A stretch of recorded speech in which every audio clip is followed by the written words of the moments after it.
Welcome to the Poker Cannonball. Every state I go to, I gotta cash before I can leave the state. New York, Pennsylvania, Ohio, Kentucky, Illinois, Missouri, Oklahoma, New Mexico, Arizona, and good old Hollywood, California. The open road, poker, tournaments. All right, another cash. We finished sixth. Min cash, but we'll take it. We're here in Oklahoma. Before we get started, please subscribe to the channel, hit that notification bell. I'd really appreciate it, and I hope you enjoy this video.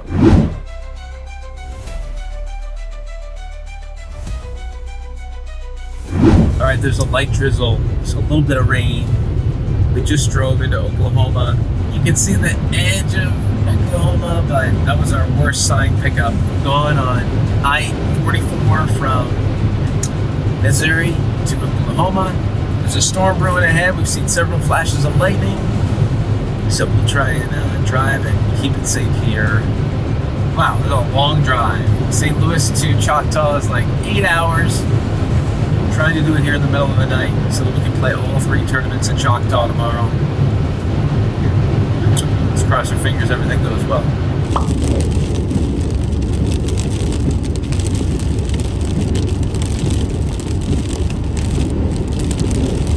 Middle of the night on the way to Choctaw, and it's raining out.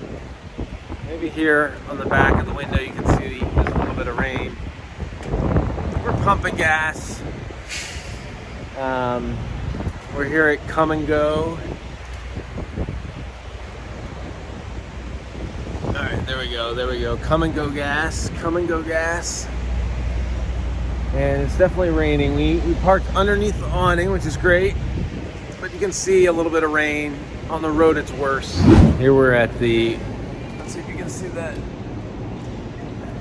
166, the Will Rogers Archway. Here's what we got for Welcome to Oklahoma, everybody. We're here. We got the Oklahoma sweatshirts. We got the tie-dye. A large Oklahoma headdress. Oklahoma 1907. All sorts of Oklahoma here on Route 66. But the Will Rogers Archway essentially means that in the middle of this rainstorm, we are standing on top of the highway, watching lots of trucks driving through.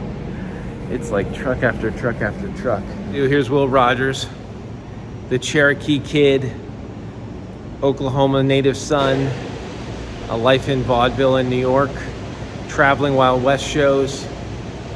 The Wild West. Will Rogers, thanks for welcoming us to Oklahoma. I think there's some cars over there here in the rest area. I think we're headed that way.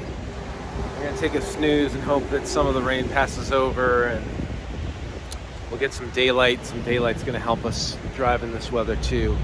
I checked the weather for Tulsa and for Oklahoma City and Choctaw. All of them say rain. We're smack in the middle of a thunderstorm right now, and I like not having a lot of other cars on the road, but it is the weekend, so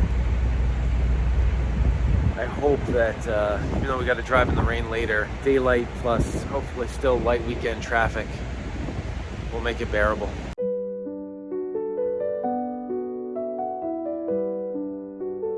Proof that I slept at the rest area. There's Will Rogers. It's now daylight, no longer nighttime. We got our McDonald's and time to head back on the road to Choctaw. Welcome to Oklahoma. All right, we don't have Pike Pass, so we gotta pay the toll in cash. Hello. Hey, how's it going? Good. How much? It's cash, check, or change. It's $5. Cash, check, or change. Okay.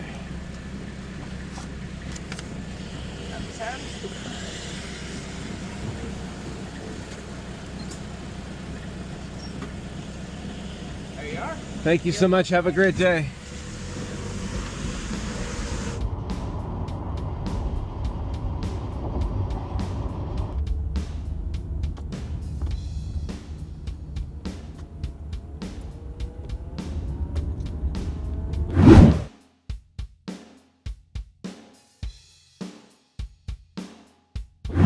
Sunday, November 3rd, 12 noon, World Series of Poker circuit event at Choctaw. $300 to enter. A one-day, no-limit hold'em ring event. 30,000 in chips, 20-minute levels. What's your advice for people here on the early part of the World Series of Poker? Take it slow, have fun. Well, first you should have a wonderful husband. That's true. There we go. Bring a wonderful husband, right? That's key, right? Own a wonderful husband, have a lot of fun, and don't do anything stupid. You have more time than you think.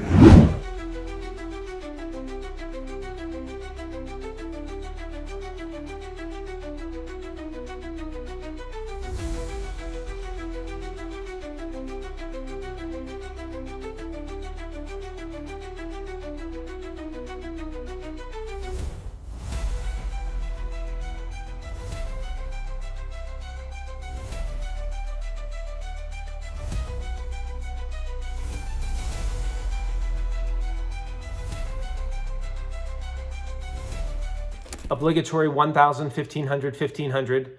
Just bought in. One of my early hands, ace king off. Great way to make a move with ace king. Let's raise it up to 5,000. Folds around to the small blind. The small blind calls my 5,000. And then the big blind also calls the 5. And very quickly, this 1,500 big blind level has turned this whole thing into a very big pot. Lots of chips on the line. Let's go ace king. Flippity floppity. 3, 4, 8. Rainbow. Ooh, that's a rough flop. Small blind, check. Big blind, also checks. All right, we're the initial raiser. Let's continue. Continuation bet, 7,000. We don't have much, but let's knock these other two out. All right, maybe I should have checked there and not bet. Over to the small blind. The small blind perhaps realizing this flop, all low cards, completely missing my likely starting hands. The small blind goes all in, 23,500. I'd love to say that the big blind thought for a long time, but the news gets worse. The big blind calls the 23,500 all in. And now, amongst those two hands, one of them has to have me beat, if not both. I've got ace king nothing. We make the fold. These two flip over their cards. The small blind, ace 10 suited. All right, I think we were doing well against that hand. The big blind, pocket threes for a flop set of threes. That hand way ahead of wherever we were. Good fold. Here's the turn, 7 of hearts, the river, 8 of clubs, and the big blind and the set of threes takes it down, picking up a huge pot. And we see a huge dent into our stack. Obligatory 1,000, 1,500, 1,500. Still a few minutes left before the end of the rebuy period. The low jack raises it to 4,000. Folds around to me in the big blind. And I'm in the big blind with king of clubs, jack of clubs. Depending on my mood, I can be cautious defending my big blind. But in this case, suited Broadway cards, this is the time to defend. We make the call for 4,000. Flippity floppity. 2, 3, 7, rainbow. What a rough flop. This hits our range a lot more than the initial raiser's range, however. Time to make a move. We don't have that many chips. We have 2 overs. All in, 19,500. Low jack has north of 100,000 chips. And the low jack really goes in the tank. Really struggling on this one. I just stare down, don't say a word, don't make a move, look at the table. And the low jack, after a couple minutes, taps his cards on the table and says, good hand, and he makes the fold. And we are almost back to our starting stack. Obligatory 1,000, 2,000, 2,000. Rebuy period is now over, and we're in the small blind. The cutoff just calls. The button also just calls. So limp, limp. We've already got 1,000 invested as the small blind, and we have Jack of Hearts, 8 of Hearts. All right, that's good enough to complete. And the big blind checks, and we're 4 ways to the flop. Flippity floppity. 7 of Hearts, Ace of Spades, 8 of Clubs. We pick up middle pair, and pre-flop, everyone just called. No one can have an ace, right? At best, maybe a weak ace. I lead out for 3,000. The big blind calls, the cutoff calls, and the button folds. Maybe one of them has a weak ace. We'll see. The turn, King of Hearts. Now we have a middle pair. We're 1 card away from a flush. Everyone's been acting very weak in this hand, although it is multi-way. Time to go after this. And we have cards to bail us out if we run into somebody calling. All in, 16,000. Let's put the pressure on everybody else. What happens? Big blind folds. Cutoff folds. All right, we put our tournament life on the line. Nobody else willing to tangle and do the same. We pick up the pot, back above starting stack. This tournament totally feels like a turbo. It's a hand shuffle. People are taking a lot of time to think whenever they have a decision to make. 20-minute levels. The blinds are going up rapidly. Obligatory 1,500, 2,500, 2,500. Low jack raises to 6,000. Hijack folds. We're in the cutoff with ace, queen off. Only 12 big blinds here. This is all in time. All in, 30,000. Button folds, small blind folds, big blind folds, initial raiser. Takes a moment to think. Thinks a little bit more. Initial raiser folds. And we pick up the pot. Obligatory 1,500, 3,000, 3,000. Low jack, raise to 6,500. Hijack calls the 6,500. I'm in the big blind. Action folds around to me. I look down at pocket tens. These cards are essentially playing themselves. We've only got 14 big blinds. Not a lot of decision making here. We are going all in. Pocket tens, all in, 39,500. That's a big bet. The low jack folds. The hijack also folds. No cheap flops for them. We are running hot, staying alive. Let's keep it going. Obligatory 2,000, 4,000, 4,000. I am the cutoff with king, queen off. The woman to my left playing very conservative. We need chips. Let's be aggressive. King, queen off. Good enough for a 3x bet. Let's make it 12,000. The button, she folds. Small blind also folds. Big blind, fold. Let's go. Takes us to 58,000 in chips. We take a peek at the tournament clock. 99 players left. 53 get paid. We just may be able to fold our way to getting in the money. All right, maybe not folding all the way to the money, but let's just take down 1 hand per orbit. Wait till late position. Act when it's a good time to act. And we can make the money. Let's just play for the cash. Let's go. I'm taking literally 15 seconds to think through every hand pre-flop. The guy to my right, his blood is boiling. His Texas hair is standing on edge. Obligatory 4,000, 8,000, 8,000. Lady to my left, extremely tight. Raises it up to 20,000. Over to middle position. and he re-raises to 40,000. Now she's extremely strong. What's this guy got? Oh, this is not looking good for my big blind. Over to the button, all in. Yikes! Small blind folds onto me, and I say, how much? One of my favorite tactics when I'm playing slow is ask for a count. What's the bet? I don't know. This guy's all in. The guy to my right says, he's got you well covered. Now I know that, but I would like a count. I'm allowed to know how much a bet is, and I can't count all those chips. Well, the dealer doesn't do anything. He just sits there and does nothing.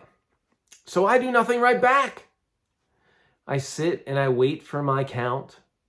A minute goes by, nothing happens. Another 30 seconds go by, nothing happens. So I say again, how much?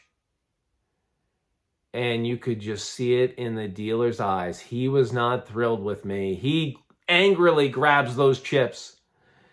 He really struggled. He was a very slow dealer, not good at dealing, not good at counting. He needed some help from the table, and we finally figured out that there were 107,000 chips in that bet. Now what's funny is, middle position had way more than 100,000 chips. He would need to know the count eventually anyways. It's not that big a deal that I'm asking how much. But I know I've done this in Vegas before. And when you ask for a count, when you are well covered, everybody gets so mad at you. But I just don't care.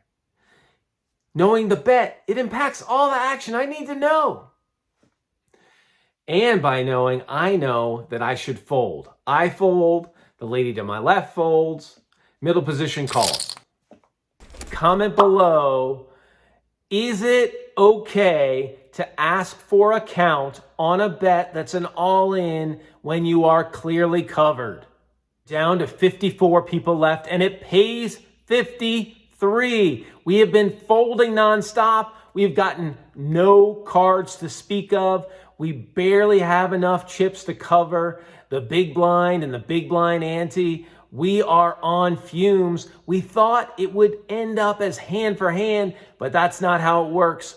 It's going to be round for round. So we need to survive each round in an appropriate fashion to be able to cash. It'll probably work out. If a couple of people tie, then you split those last couple places. But we're holding on. Let's see if we can make it. Never played round for round before and didn't fully think through the strategy of how to do it. Making it up on the fly. Decent position. Queen 8 suited. Is that good enough? Just really worried about someone calling. I'd love to have a better hand. Fold the Queen 8 suited. Several hands later, now early position. Queen rag off. That doesn't feel good enough. So just keep folding and folding. But at some point, we're going to have to play. Obligatory 5,000, 10,000, 10,000. With how few chips we have, we almost have to play this hand. 10,000 to the dealer for the big blind ante. Another 10,000 in front of us is the big blind. Action actually folds all the way around. Small blind raises. Makes sense that they're raising to 25,000. That's going to put us all in.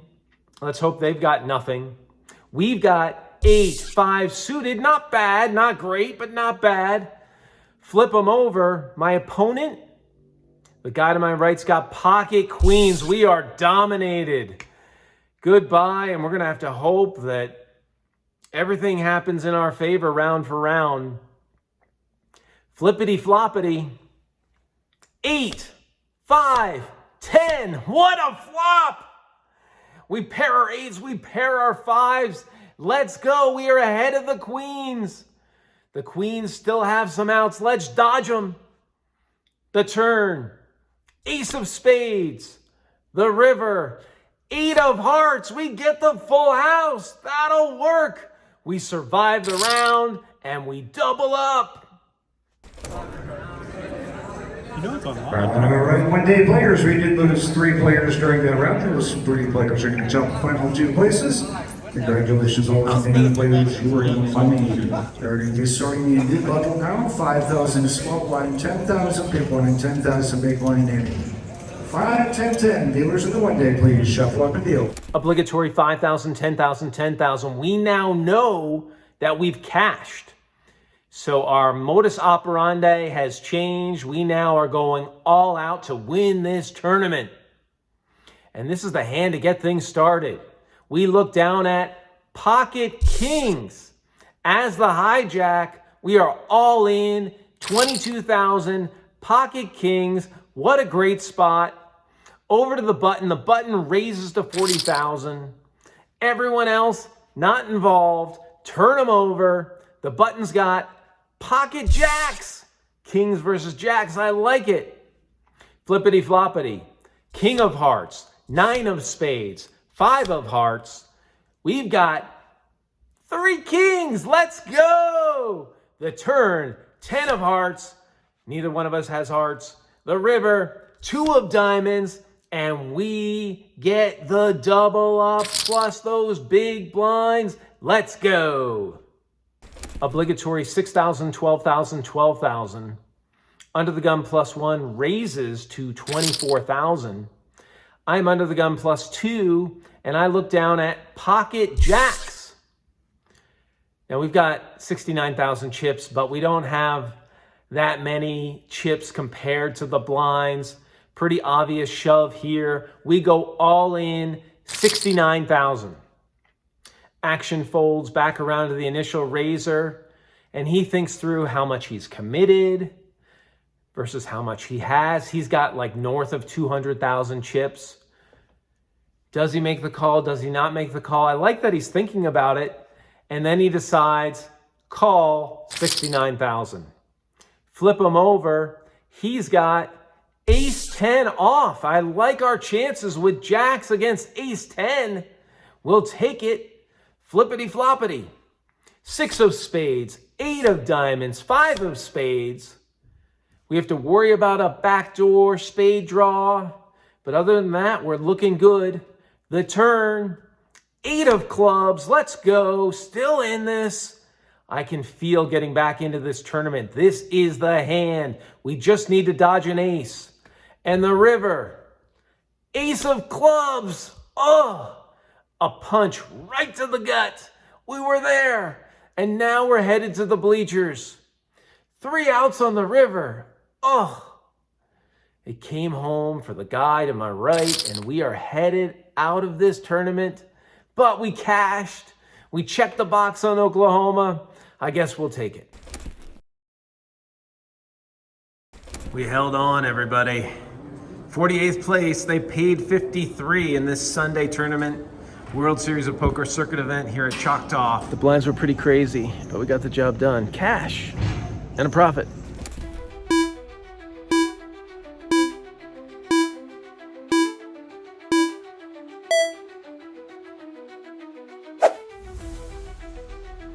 Achievement unlocked.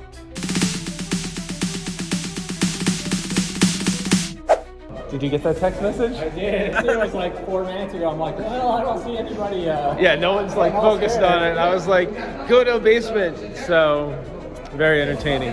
They've locked us in here before. Oh, really? Yeah. Oh, this is my first time here. Yeah, there was a tornado like touchdown fairly close, and they had us all like huddle. I mean, there were so many storms. Okay. I feel like this building is really built, Yeah. you know, up to code, and we'll be fine. Yeah. All right, so I'll see you in the basement. All right. Take it easy, man. So there's a whole tornado warning. Everybody's phone goes off at the same time. But again, this building, very well built. If I'm gonna be in a tornado anywhere in Oklahoma, I feel like Choctaw Casino is the place to be in a tornado. It's 1, 2, 3, 4, 5, 6, 1 and 2. Anything for your dealers can go right there. Thank you so much. Awesome, thank you. 48th place, baby. Yeah. 48th, we cashed. 1 day in Oklahoma, 1 day cash. Broke out the Dallas Stars, Choctaw, sponsoring the stars. Let's show you Sergei Zubov, former Penguin. You know, this jersey doesn't have the assistant captain. Zubov was an assistant captain when he was with the Stars. But we'll show off our Zubov getting the job done here at Choctaw.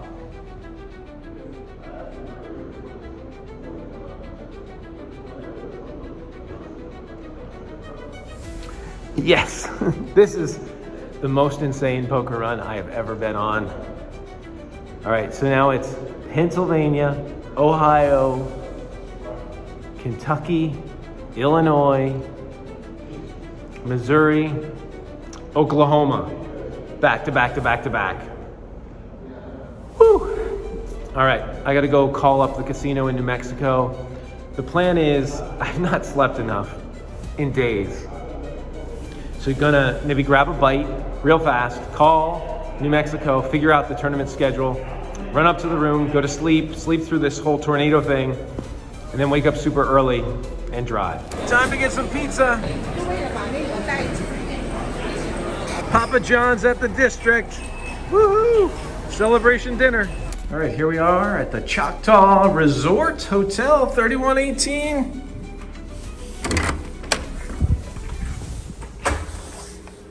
Turn on the lights. Woohoo! There we are with our jacket. And find the lights in here. Nope, that's the lights off. Here we go. The King Room at Choctaw. We are finally staying where the tournament is. How about that? That's revolutionary. A cool WSOP poker rate in here. And there is our hotel room. Nice little shower. Woo! This place looks pretty snazzy. Pretty snazzy. All right. At the end of each video, I'm including a P&L of how I'm doing financially on the trip. Check that out. Now let's talk to poker player Bob Mather. Can you introduce yourself and tell us a little bit about yourself and your life in poker? Well, I'm one of the people that plays poker for fun, and I play a lot of poker. I seem to travel a lot and play poker with my wife, Lexy Gavin-Mather. She's a professional poker coach and has an online training course. And we travel the world playing poker. And like I said, I do it for fun. I'm actually a CEO of a tech company that I'm starting up after 18 years with another tech company that specialized in criminal background checks. I exited that company a couple years ago and kind of kicked up the traveling part. I'm all the way across the country from my Vegas home right now in, where am I? Charleston. But that's it. Private investigator, amateur poker player, lover of life. Okay, so when I look at your social media, I do see that private investigator and it jumps out. Can you tell us a little bit about the private investigator part of your life? Well, I started out working for retailers, catching employees that were stealing. And I got official training when I was very young. I spent about 15 years as an interrogator, an embezzlement investigator.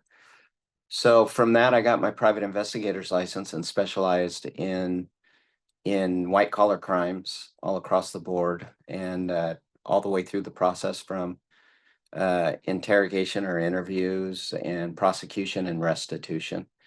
From that, I started a criminal background check company, which towards the end, I was processing about 1,000 background checks a day for hospitals and retailers and other agencies across the nation. Pretty fun stuff. Very cool. So you can find out anything about anybody if we need. Anybody can, I think. But yeah, I have a few tools most don't have easily accessible, I think. And I'll give you some advice. Don't look.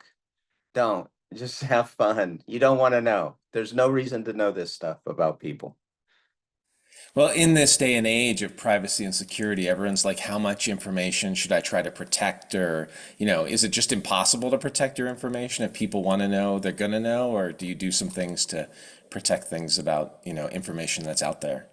No, there's a lot that you can do to protect it. One of the new company that I've started up is called My Employment, and it specializes in the protection of the employee data from employers. So what most employees and former employees don't know is that their employers give their employment data to a company called the Work Number.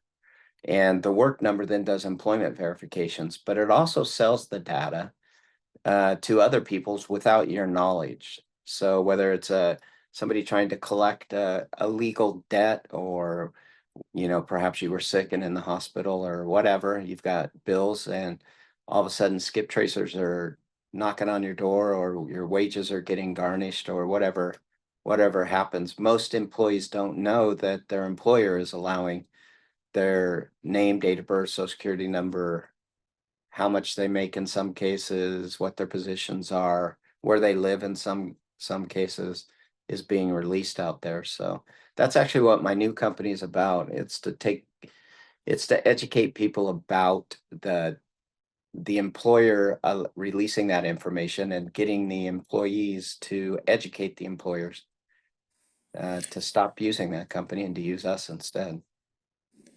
And as a regular person, can I do anything to stop some of that from happening as far as my employment data, or it's just going to happen almost? It's weird. You cannot remove yourself from that database if it's already in there. You could put a freeze on it, but it won't remove it. The only thing you can do is go to your employer and ask them to stop. And most employers, we find out, have no idea that the data is being released. So if you go to, myemployment.com, or hit me up on social media, or however you want to get a hold of me, I'll do a quick look for you and let you know if your company is sharing data, probably unknowingly, with that company. It's owned by the credit bureaus. It's owned by Equifax, and they're brilliant. They know how to sell data. It's what they do. They're data aggregators. So, and they do everything they do is legal. It's just wrong. So that's a pitch on that. But that's what a lot of private investigators can use stuff like that. If they have a debt, or if they have a legal reason to look at it, we can track every 2 weeks exactly where you're working. I had a chance to meet you and Lexy at the World Series of Poker over the summer, and both of you were nice enough to record a short video for me, which I really appreciated. And and from that, then I did start watching Lexi's videos, and all the different poker advice she puts on the internet, as well as playing. And but really, it's kind of I was gonna say it's more my video that I was gonna let this be about him but she didn't. but I just want to pop on and say hi. Thank you so much for saying hello and joining. Sure. But yes, my favorite person in all the videos is Bob. Like, I know, Bob, that you say that you're a recreational poker player, but as someone who's now watched, like, I'm always like, well, how's Bob doing? His style sort of matches mine. So it's been very interesting to get to know both of you through your videos. Yeah, what's really interesting is that both of us really play lower stake poker. We're going to play a 25K coming up here in a little while, but that's just way out of our norm. Normally we play $400, $600, sometimes $1,100. And, I have almost $1 million in earnings, but it's just at a little win at a time, which is a lot more fun to me. I mean, I just love playing with the people. It's more work for her. Of course, but it's fun work. I enjoy it. I love the game. But yeah, when I've been filming and vlogging for a week straight, and then he suggests a date night to go to the casino and play, I'm just like, nah. Yeah, let's go play poker. Yeah. Let's grab dinner and play some poker for a few hours. No, she won't do it. All right, back to you. It was nice to see you. Yeah, thank you, Lexy. Yep. And so you mentioned almost $1 million, looking at your Hendon Mob, you're painfully close. Do you think that you're over $1 million with non-Hendon Mob tournaments? Oh, probably, but I'm also probably over $1 million with entries too. It's the Hendon mob, love them, nice people. But that's fake, It doesn't track the number of entries and re-entries that you have. It doesn't track, the hotel expenses, the food, the travel. It's you've got to play this, in my opinion. I mean, there's a few out there, and I know, some of the best players in the world, and they're truly professionals, and they make a profit at it. And very few of them do it in tournaments, though. And in cash games, it's not tracked. There's no Hendon mob for cash games. So if you play poker for any length of time, you know that the Hendon mob is a neat thing to look at, but is really nothing to do with profitability. Well, I'll divulge my profitability, and I've only started tracking my tournament profitability in an Excel the past couple of years. And yes, it's painfully break even, as someone who plays only tournaments. And, at the start of 2024, I was way up and I was so excited, and then 0 for 7 at the World Series. And then you're quickly back to break even. Tournaments are a tough way. Yeah. Do you track your travel expenses and add that in too, or? Well, maybe that sort of ties in. I normally do not track my travel expenses, but I am not necessarily traveling to play poker most of the time. Like I would say most of the time it's, do I have 5 hours in my life to do a tournament? Let me go play. I'm not necessarily seeking out tournaments. I do live in Las Vegas, so then that makes it easier now. Used to live in California, and again, there's poker everywhere in California where you can sort of just go on the weekend or go on a weeknight and add it into regular life. Yeah, it's funny. In Vegas, I only play tournaments, but when I'm in California, I play cash with my friends, or, people at far northern California. So not that there are friends in poker, but I really like the people I play with. So speaking of travel, and Bob, you were nice enough over sort of message exchange to help me in some of these things. I am in the middle of doing a vlog of my travel around the United States playing poker, and I came up with the idea, and again, as a sort of recreational poker player, how can I stand out amongst all these different vlogs that are out there? I have set out from New York City to Los Angeles to do a poker cannonball run. And I've set up rules along the way, which are that once I enter a state, I'm not allowed to leave until I cash. And we'll see how far I can make it and whether I can make it across the US. wow, you got to be careful what state you go into. So that's sort of interesting. Along the way, I went from New York State to Pennsylvania. The GPS said go through New Jersey, so I'm driving an extra 30 minutes to get around New Jersey. Shooting from Pittsburgh to Columbus, I had to drive north and around West Virginia, which I didn't realize because I didn't want to, go into West Virginia and need to cash in a different state. Wait, you might not be able to make it back. Have you got this mapped out? So the original plan was 9 states: New York, Pennsylvania, Ohio, Kentucky, Missouri, Oklahoma, New Mexico, Arizona, California. Now, I've learned some things along the way. I didn't realize there's no roads between Kentucky and Missouri. No, there's a ferry, but the ferry was down. So I've had to add Illinois to the mix mid-journey. And now It sounds like you could have talked to a private investigator ahead of time for this. Like, let's investigate like the road, the trip. planning. The big thing that I've done with planning is that New Mexico is the big boogeyman on my trip in that they don't have poker tournaments all the time. So I very well may get stuck in New Mexico. Just sort of wrapped up in St. Louis and saw that the World Series of Poker circuit event was in Choctaw. So just wrapped up in Choctaw and cashed essentially a min cash 48th out of, 300 some entries or something like that. But one thing when I sort of entered this World Series of Poker circuit event in Choctaw that I thought of was you and Lexy, and I see you at circuit events all the time, and wanted to hear a little bit about how you choose what poker events you do, traveling for poker, what goes into it? How do you sort of think about travel and poker? So the first thing we do is think about the location and, believe it or not, the people. So we we have good relationships with most of the tours, particularly Lexy has it on, you know, she's got it over 100,000 followers on YouTube, and she gets a lot of views. I'm really good friends with a lot of the business people behind poker. So whether it's the floor people or some of the executives. So a lot of times we'll take a look and who, in our mind, who do we want to support? And if somebody asks us to go, we usually go, even if there's no financial incentive to do it. But usually, so we have friends there.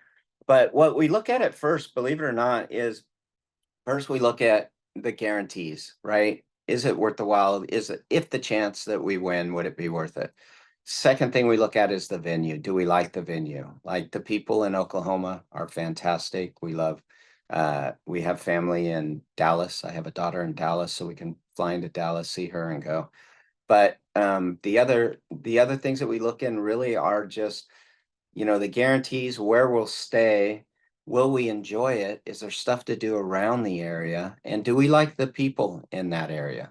No offense to the big cities, but for us, a lot of times the big cities have a different feel than, say, someplace, like the Seminole Hard Rock, for example, has got really great people in Florida. We enjoy that. And we also enjoy supporting brands. So it seems like we get we get asked, hey, will you come support us? So we'll just follow that tour and have fun. As you travel around, how do you schedule poker versus life versus rest? If you travel to a particular city, are you going to play poker that morning? Do you consider rest? Do you say the more poker I play, the better? What sort of goes into that? I'm the worst at this. Lexi's great at it. Lexi is great at nutrition, at sleep, and preparing. If she didn't get enough sleep, she'll late reg. I'm the opposite. I usually get up at 5:30 or 6 every day and work. And around 11 or 12 or 1, I'll if it's a tournament day, that's when I'll jump into a tournament. And I probably frustrate a lot of people because you'll see me on my phone actually working while I play. So I don't do a good job of mixing it. I probably get on average 5 to 6 hours of sleep, which explains, this look this morning. But she has some, I think she has in her courses, she has some classes on nutrition and the importance of it, and how to eat, when to sleep, how much sleep to get. So for me, I just go every day. If I don't feel like I ever have to play poker, I feel like I'm lucky enough to get to play poker. So if I can get my priorities done, if I can make it to the gym, if I can, get my work done, and then if I get the chance to play poker, I love it. I just love playing the game. And you speak of those courses. How can people find some of those courses you mentioned? If you go to LexyGavin-Mather.com, and it's Lexy with a Y. So here and I don't get anything out of this. I don't get an affiliate link or anything, which I should, right? Totally. Like, this is my whole life now. Like, in the business world, I'm like a respected businessman, but when it comes to poker, like, oh, you're Lexi's husband. I'm like, yeah, that's me. That's me. Oh, do you play? Oh, what's it like having someone play poker better than you? Ha ha ha ha. I hear that like 80 times a day. Do you have a rivalry then with her when it comes to playing in tournaments? We do a lot of side bets that I can't talk about here because they're non-monetary, and it keeps our marriage healthy and happy. Very cool.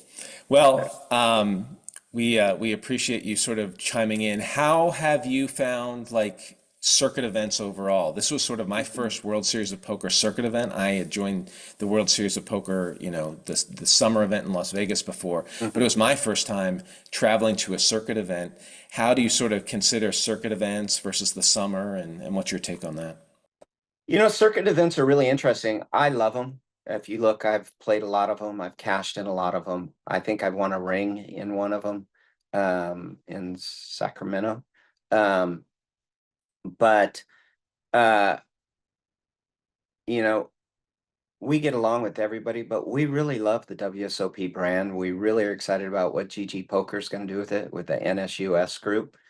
Michael, who runs the company, is amazing. His technology, if you've ever had a chance to use their apps, I'm fascinated with it. It's written on Flutter, and I'm excited to go back to the Bahamas just to play around with that technology a little bit. Really good group of people. We know the people in the marketing departments of those. We know how hard they really work to get these circuit events and to get the WSOP going. I'm friends with Jack Effel. Ton of respect for Ty Stewart, who runs everything.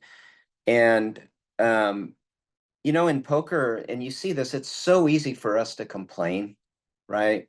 The rake is this, or the chairs are that, or oh, the floor did this, or this is the worst at that. But at the end of the day, it's the best run experience to have that many events run so flawlessly. It's amazing. And the thing with the circuit events, and particularly if you're going to play for fun, winning a ring is cool, winning a bracelet is cool, and getting ranked in their system is cool. The Hidden Mob's cool because it ranks you, but they have their own system. So if you're playing for fun and for enjoyment, it's great. If you're playing so I'll go to a circuit event and play a lot of events. You give me a $400 event with good people, that are nice people, I'll have a blast, right? I usually end up laughing half the time I'm at the table. If you're going to make money, those main events are juicy. There's a lot of recreational players in them. They usually exceed, in most stops, they exceed their guarantees. I think in Cherokee, there's a $400 $500,000 guarantee. It's just amazing value. So I really, really enjoy what the WSOP does with their circuit events, and I really enjoy playing them. And so does Lexy. It's probably the #1 tour we play the most, just because we like them. And that hardware, I think we all dream of that hardware, so to speak. You Yeah. think you have a ring, or you have a ring, or? I have a ring. I had one with Run Good. I had one with WSOP circuit event. I think the circuit event one is, I have 240 or 50 caches, and it sounds silly, but I play for fun. So it's kind of like, hey, have you ever beat so and so at golf? Like, well, I don't know, maybe. Played a lot of golf. So I do have one, and I think it was for PLO though, for the ring, which is another blast. I'm really excited that the WSOP circuit events are bringing in more mixed events. Because if you have you jumped into the mixed event arena yet? So I think aspirationally, I'm a former sports announcer. I feel like I need to get to know all the mixed games if I ever have dreams of being a poker announcer. I have focused on Texas Hold'em to date and have only started, sort of studying and watching all these other mixed games. And obviously PLO is taking off, it seems. Yeah. So that's certainly going to be step one as I enter the mixed game world. How long have you been playing PLO? Probably only 7 or 8 years, and just recreationally, and I'm not that good at it. Lexi does have a course that she's releasing, and it's recorded by Rep Porter. I don't know if you know Rep, but one of him and I forget. I have to look back who, but an incredible group of people recording about PLO and some of the other mixed games that she's releasing. She has probably 20 hours of it. So if you ever want to look at it, I'll comp you.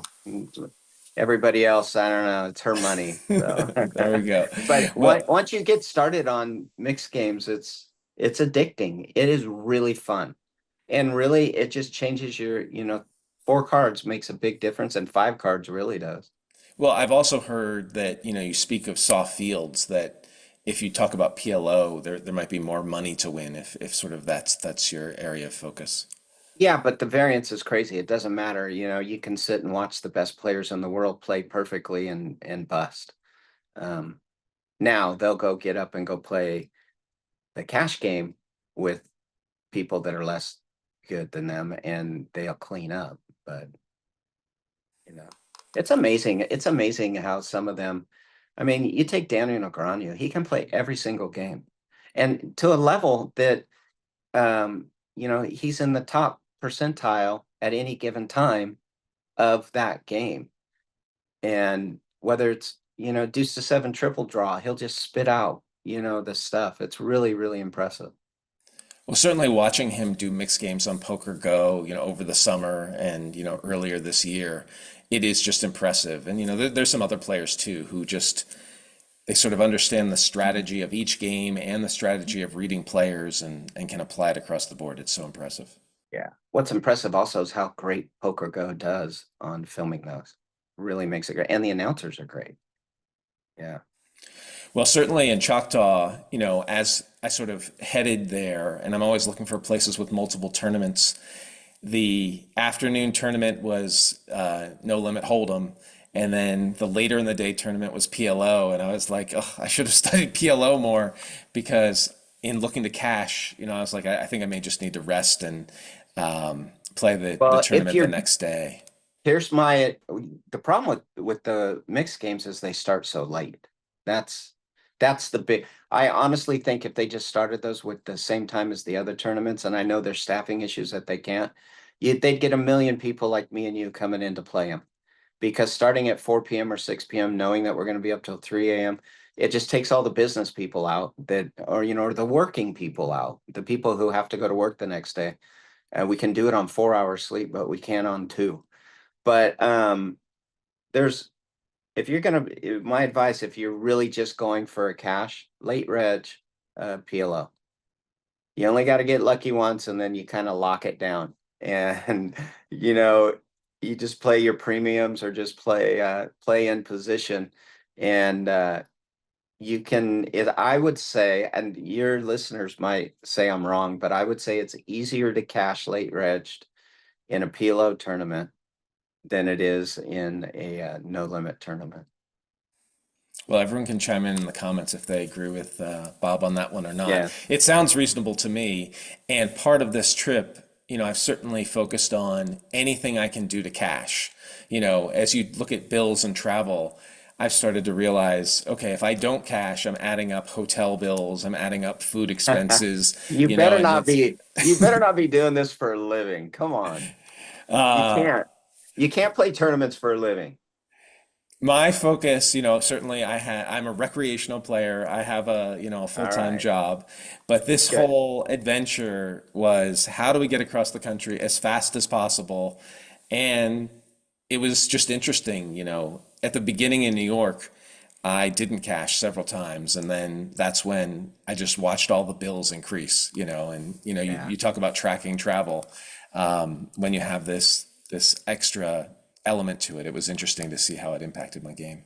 Yeah, that sounds fun. A fun way to look at it. You know, if Here's the way I look at poker, and I hope other people look at poker. I look at it like a vacation. I look at it like going to Disneyland or going to, a resort somewhere. How much did it cost you? Well, how much was the fun, right? I don't go to Disneyland thinking I'm going to come out profitable. And I don't go on vacation thinking I'm going to come out profitable. What I do is I love playing poker so much. It's a vacation for me. And if I can pick a nice area, for example, we mentioned it, Seminole Hard Rock, we go and play that all the time, but we usually stay near the ocean. So in the mornings, it's on the ocean and, walking with my wife. And in the afternoons and evenings, it's playing poker.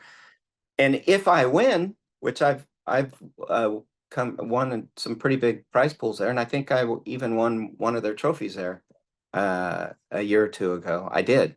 because coming through security, Lexi and I were coming through security, and my bag got dinged, and they're like, "What's in your bag?" They go, "Oh, whose bag is this?" And they pulled out this great big trophy thing that they give at Hard Rock's really cool. And I'm like, "Well, that's mine. It's not hers. She doesn't have one of those. I have one of those. That's whose bag it is," which didn't go over well with her. But you just got to look at it like it's a vacation, and it's a vacation with the possibility to make money. Thank you so much. I really appreciate you taking the time. You bet. Well, good luck with you on your trip. I hope you don't get stuck anywhere. And if you do, just tweet out you need help. We'll send food or something. That'd be great. Thank you so much. Thanks so much for watching. We're going to close with the profit and loss tracker. Please like, comment, and subscribe. It really helps out the channel. And next stop, New Mexico.